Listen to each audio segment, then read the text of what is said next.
มาให้ก่อนหน้าอย่างนี้จะมาให้มันเท่ากัน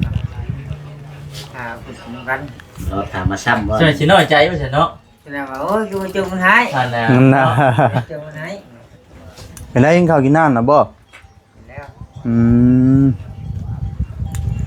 ยังหลายบ่ของน้ำนะใกล้สิพอแล้วบ่ดูนำกันคือว่าเห็นเกิดไผขาดอยู่ลุ่มนะไผฮะอ๋อคุดต้นเกิดขาดผู้ป่าท่าใดเป็นอย่างนี้คือจำได้เกือบคุดของน้ำจะเกิดขาดพี่น้องเอ้ยไอ้บริตัวนี่ข้าวเลี้ยงนะ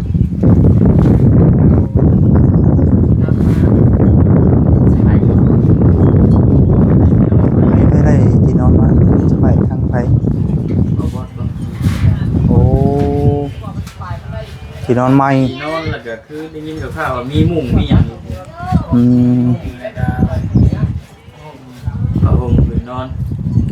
พวกติ๊กเด็กเก่าเนี่ยมีอยู่ป่ะ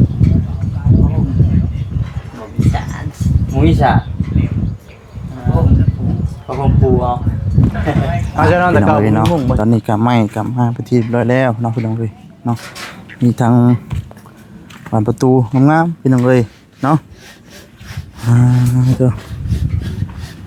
เพิ่งกะได้รับแล้วสั่น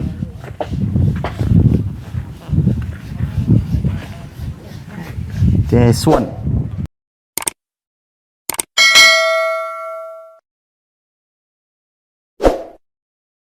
เอาพี่น้องเลยเนาะกับทักทายสบายดีเด้อพี่น้องเด้อเนาะสบายดีพ่อแม่พี่น้อง FC เบิดทุกท่านเนาะพี่น้องเลย นี่ก็ทางมอสดีเนาะก็ได้มาฮอดเนาะเพื่อนชานัดเป็นของทางน้องแต่คือเก่าพี่น้องเลยนี่ก็มาอัปเดตเนาะคุมหรือว่าห้องน้ำน้องของทางน้องเตน้องพี่น้องเนาะใกล้สิพอได้พี่น้องเนาะอีกจังน้อยนึงส่วนนี้หน่อยก็ถือว่าลงได้พี่น้องเลยเนาะก็เดินเนาะพี่น้องเลยเนาะกับทางมอสดีกับสิผักให้ทางพ่อพี่น้อง FC รับชมคลิปให้ได้พี่น้องเด้อเนาะเพื่อเป็นกำลังใจเนาะให้ทางมอสดีเนาะพี่น้องเลยเนาะให้คลิปต่อไปเนาะว่าได้คลิปเนาะทางมอสดีลงไปกับบ่ค่อยมีทางพ่อพี่น้อง FC เนาะรับชมเนาะพี่น้องเนาะแล้วก็บ่มีทางคอมเมนต์ปานใดพี่น้องเนาะฝากที่ชมเข้ามาได้พี่น้องเลยเนาะมีแต่ทางมอสดีก็สิขึ้นไปหาทางน้องเพิ่นก่อนเนาะเป็นจังไดเนาะคือว่าเห็นในคลิปของทางบ่จิตเพิ่นเนาะพี่น้องเนาะมีข่าวดีเนาะพี่น้องเอ้ยแล้วก็ทางน้องโอยเนาะพี่น้องเนาะได้รับข่าวดีเนาะว่าสิเป็นหยังพี่น้องเอ้ยมื้อนี้เนาะภาษาพี่น้องเนาะว่าเราอย่าห่างเนาะสิเข้าไปหาทางน้องเพิ่นเลยพี่น้องเอ้ยแล้วก็สิพี่น้องเอ้ยตอนนี้ก็ขุดก็สิแล้วแล้วพี่น้องเอ้ยเนาะจะได้ประมาณระดับเติบนึงอยู่แต่ปัญหาว่าบอสดีสิขึ้นได้พี่น้องเลยเนาะขึ้นบ่ได้ช้ำจักนี่เนาะเถอะไปพี่น้องเนาะเดี๋ยวสิขึ้นไปหาทางน้องบนก่อนพี่น้องเลยถ้าถามมาค่อยนะพากันจับจกเลยแล้วก็ว่าบ่คือผู้ใดจับจกกันว่านั่นนะคิดเห็นแต่ว่าสลี ไวเดอร์เนาะไวคนเดียวเลยจับคือขนาดโอ้บ่คือไปใช้อันค่อยคุดบ่ได้กับมักจกกับสิฮักเสียมเชื่องกับต้นฮักจนง้อเขาจังอย่างพวกนั้นดิว้าพวกมันนี่ล่อแล้วมึงเนาะต้องโอยล่ออะไรมึงพี่น้องเลยสมาร์ทเนาะเนี่ยเราก่อนเพื่อจะพูดของน้ำอีกโอ้ยเขาเรียกว่าคนมาจุกมาให้เจ้าก็ว่าแซนนึงกูแล้วเพื่อนนะคิดเห็นแล้วจงมาให้ก่อนหน้าอย่างนี้จุ่มให้มันเท่ากันขุดกันเราถามมาซ้ำว่าใช่ชิน้อยใจไม่ใช่เนาะแสดงว่าโอ้ยกูจุ่มมันหายนั่นแหละจุ่มมันหายเป็นไรกินข้าวกินน้ำนะบ่แล้วยังหลายบ่ของน้ำนะใกล้สิพอแล้วบ่ดูนำกันคือว่าเห็นเกิดไผขาดอยู่ลุ่มนะไผฮะอ๋อคุดต้นเกิดขาดผู้ป่าท่าใดเป็นอย่างนี้จำได้เกือบคุดของน้ำจะเกิดขาดพี่น้องเลยใส่เองดิโอ้ย ยมันเกิดขาดไปหน่อยเนาะสู่ชีวิตจะเกิดแล้วก็ได้เนาะ เกือบสู่ชีวิต ชาติเก่าตื่นเลย เอาเป็ดอย่างไรอันมันเยอะกว่าเป็ดได้ห้อยเอา เอาเวทห้อยเกิดอีกว่า เอาแนวอื่นกับว่าเนาะ มันจะบ่ปักตีนบ่เนาะ มันโผล่ออกมาในข้อตี เนาะอย่างนี้แล้วบัด ในมื้อนี้คือว่าดี เขาเลี้ยงน่ะ ใช่ ไม่ได้ที่นอนมาจะไปทางไป บ่บ่ โอ้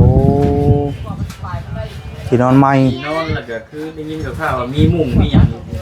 อืม ผ้าห่มคือนอนปกติแต่เก่านี่มีบ่ อีสาน หมูอีสานผ้าห่มปูเอา เอาจะนอนแต่เก่าบ่มีมุ้งบ่ใช่ สายสูตร โอ้โหรับตาแล้วมันคือสิบ่มียุงกินดอกเนาะ ไอ้ยิบเถอะ มันลองมันลำใส่หูอยู่ป่ะ อ่ามันขออยู่แล้วว่าขอกินแน่อยู่บ่ เนียน อันนี้ว่า เอ โม อ เมนต์อะไรก็ตู้เดี๋ยว พวกเดียวบ่ได้ยินบ่เห็นเลยยา อืม อะ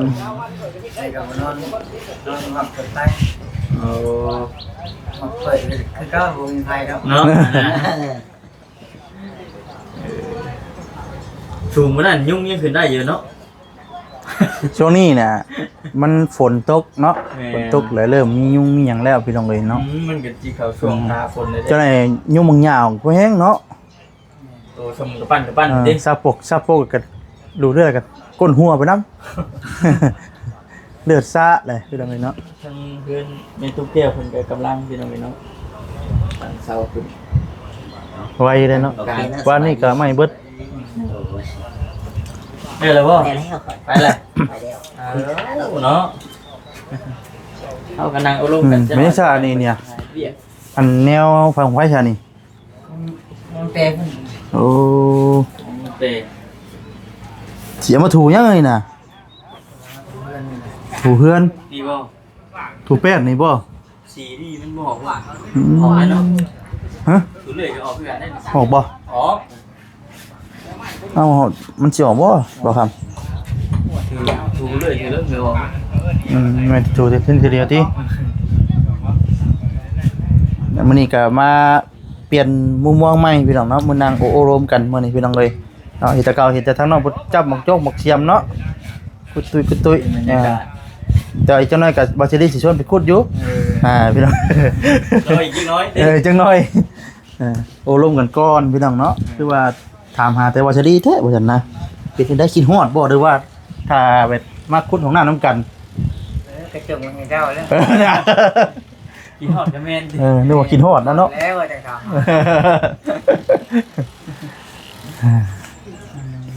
ไปที่ตรงนี้แล้ว ฝนไม่ตกบ่จังนี่นะ ก็ต้องค่อยนี่ เบ็ดซ้ำกันก็ทางปุ่นจ้ะเช้านี้ก็ตกพอดี ตกช่วงนั้นบ่ตกช่วงตอนเช้าบ่ แม่แม่ โอ้ประมาณ ปานเดียวกัน บ้านเดียวกัน กับทางบ้านพี่น้องเลย โบนั่นบ่ได้ กี่ว่าสิฝนตกแล้วมาบ่ได้พุ่นแหละมื้อนี้ บ่ แม่นเราปกแป๊กอยู่ครับมื้อเช้านี้ก็ทางตะโปก็ไปไทยอันนั้นเด้ ไอ้หุ้นเลย ไทยวันกล้ากระปุก บ่ได้บ้านเอาบิน ว่าน้ำดำน้ำแล้วก็ถ่ายช่วยเราอยู่2-3 บาทแล้วว่ามันบ่คือแล้วว่า บ่คือ บ่ บ่ผ่านดิ บ่ผ่านบ่ซั่นนะถ่ายเองคือเก่าบ่ซั่น เออ แกลูกเคยเมื่อยแล้ว ว่าไป เดี๋ยวว่าหัวกันไปพี่น้องเอ้ยเนาะ อันแบบทางโน่เด้แบบช่วงยามใหม่ยังฮะยามหน้าก็มันนั่นอยู่บ่ ไปทายรับจ้างนะครับ เพิ่นให้แบบได้ ให้เป็นวันเนาะ วันละเท่าใดวันละ200,000 มันก็พอเฮ็ดอยู่ได้เฉพาะแต่ไทยที่เราอะไทยขาดเลยเนาะพอเฮ็ดอยู่ วันละ200,000มันละจังไห้ปั่น คำบ่เลยติ คนลายก็ได้ลายงั้น คือรถนี่รถเฮาเองบ่คือรถเพิ่นเองรถเพิ่นแต่ว่าเฮาไปจ้าง เฮานี่หน้าที่เฮานี่คือ ไทยอย่างเดียว ไทยข้างคนดำไปต่างหากที่บ่ คนหน่อยก็นำเป็นคนน้ อันนี้ ยิงตามเอาถ่ายแรกเขาก็อยากมาลำเชื่อกับดำเชื่อได้ ได้ อืม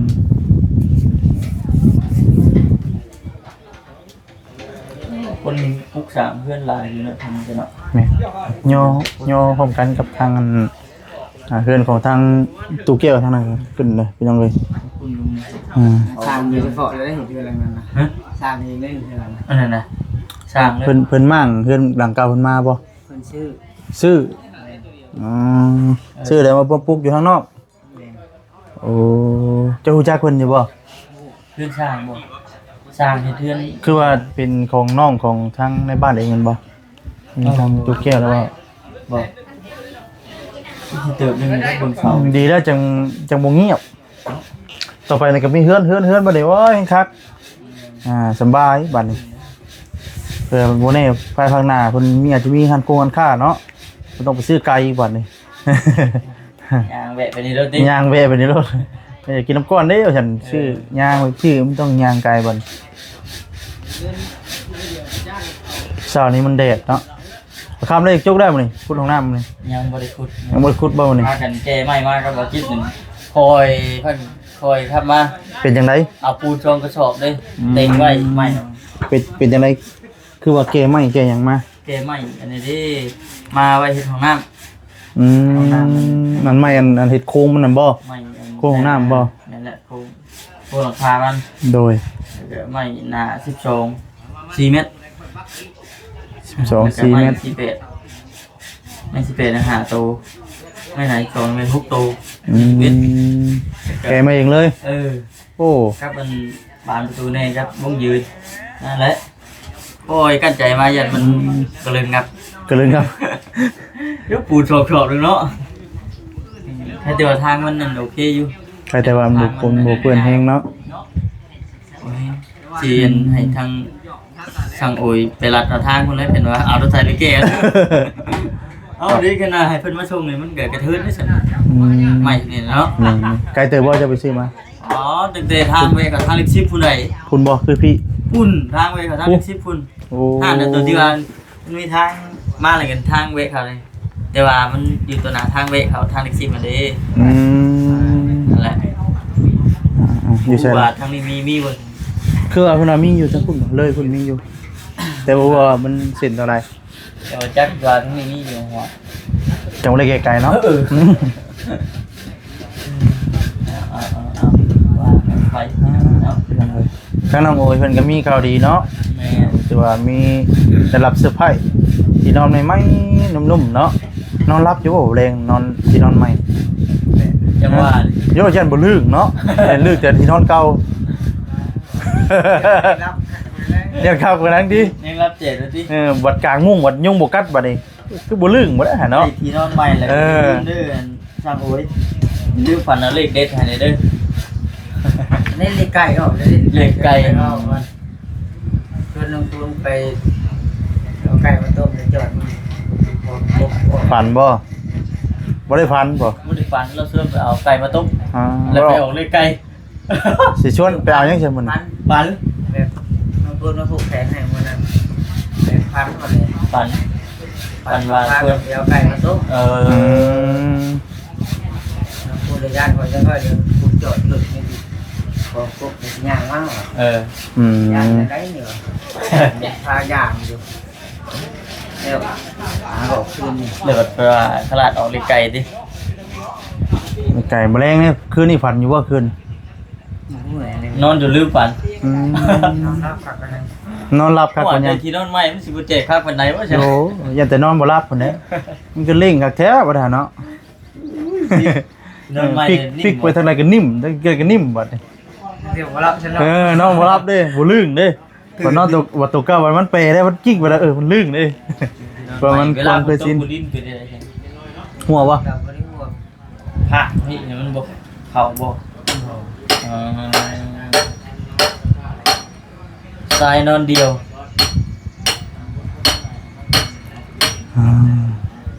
แดดเนาะมื้อนี้เนาะ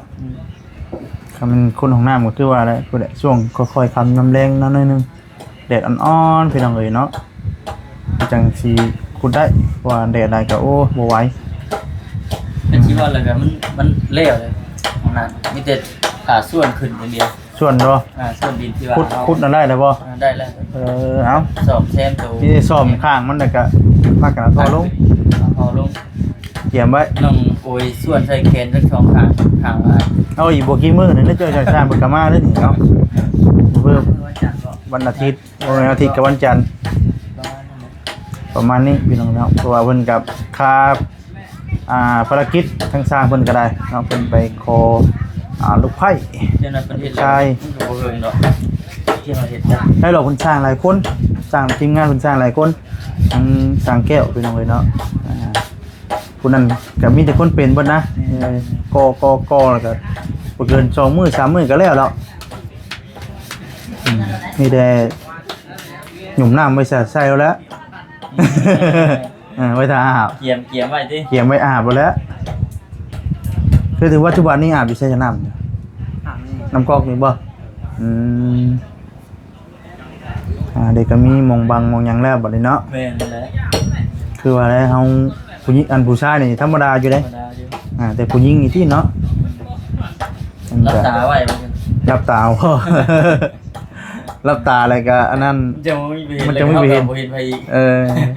ตะคิดแล้วนี่บ่ ประเทศแต่ทำเองคนเดียว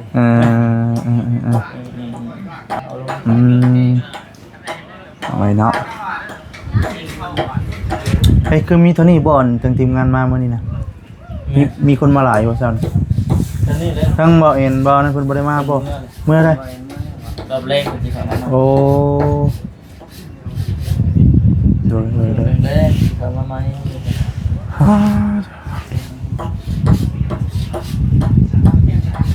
ทางราชาเพิ่นก็เฮ็ดเนาะต่ำอยู่นั่นเลย มีแต่ลูกคนนี้ไม่เห็น อืม ยังมือกันเลยพ่อกับเป็นช่างพ่อกับย่อย อืม สองคนแล้ว ถูกแล้วบ่คนละคนบ้านนี้บ่ แม่คนมันนี่ บ้านดงเงี้ยวนี่บ่อืม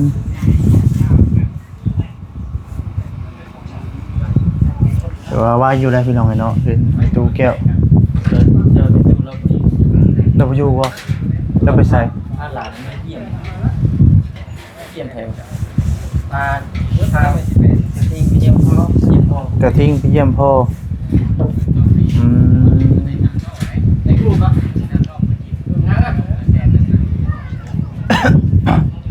ว่ามื้อนี้ก็เพิ่นก็สิใส่เสาเนาะเสาขึ้นหน่อยแต่เรารถนำกันจังไรเดี๋ยวว่าสิได้สิลงไป เป็นรอบบ้าง เลาะเบิ่งเดี๋ยวมาสภาพตามไทยเบิ่งเพิ่นเลยไปถ่ายภาพบรรยากาศทางพี่น้อง FC เนาะ จังโอยพักผ่อนดีนิดหน่อย แม่น เกียม ขุดของน้ำ เหนื่อยแค่นึงนะ ขุดจนเกือบขาดพี่น้องนะป้า ต้องเทเลยดิ รุ่นเกือบว่าส้นเข้าตัวพื้นเนาะรุ่นเอา เวทคอ เบ็ดเกาะไว้โอ้ เอาดิเวทคอนั่นแหละ ปีจังได๋คือเอาแต่เบ็ดบางเบ็ดเกาะเอาบ่เอาเชือกมัดเอาไข่ก็จักบ่ ใครเห็นใครกับใครเลยแบบ ของเบ็ดนี่มันจากเสียงเด้มันแดมเนาะ มันลุกลบ จังได๋จะบ่เกือบขาดแล้วบัดนี้บ่ใช่บ่บัดนี้มีใส่อยู่บ่ชนเข้าไหมบ่ เข้าแล้ว น่าเป็นจังเลย ว่ากันไป เขาแล้วทีนี้แล้วจะมี เอาพี่น้องเนาะโอ้ลมกันบ่หยอกบ่หัวกันไปพี่น้องเอ้ยเนาะว่าบ่ตึงเครียดกับการทำงานเนี่ยว่าคุดออกหน้าเมื่อยวัดห้วยเนาะหน้าบูดใส่กันไว้เนาะ เอาพี่น้องให้ทั้งน้องอุ๋ยแล้วพักผ่อนซะก่อนเนาะประมาณเดือดเสียนอ้อนเดี๋ยวสิพากันไปส่วนแล้วก็เบิ่งถ้าว่ามันบ่ค่ำเนาะเราก็สิเอาท่อลงพี่น้องเอ้ยถ้าว่ามันได้ระดับแล้วก็หักเรือลายไว้ให้ดีได้เรือชูไว้ให้ได้ดี เพื่อว่าเนี่ย เพื่อแบบเวลาที่ว่าในกรณีที่ว่ามันขออนุญาตนำที่ว่ามันแบบเต็มเนาะล้นขึ้นมานะพี่น้องเนาะมันจังโบเปื้อนทั้งลุ่มอะไรพี่น้องเนาะเวลาฝนตกฝนลิ้นมาพี่น้องเลย ป้าสาวน้องเดี๋ยวสิลงไปเบิ่งพุ่นกันข้างล่างก่อนปล่อยก็ได้ เบิ่ง ไปน้องสบายดีน้องเด้อพักผ่อนก่อนอ้าวพี่น้องเอ้ยเนาะตอนนี้ก็ไหม้กลับมาไปที่เรียบร้อยแล้วน้องพี่น้องเอ้ยเนาะมีทางบานประตูงามๆพี่น้องเอ้ยเนาะเด้อเพิ่งกะได้รับแล้วสั่น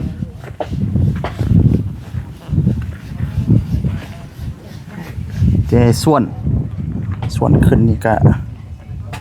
ได้แล้วพี่น้องเอ้ยแล้วก็เสียมขางมันนิดนึงก็ถือว่าสำเร็จพี่น้องเอ้ยเนาะ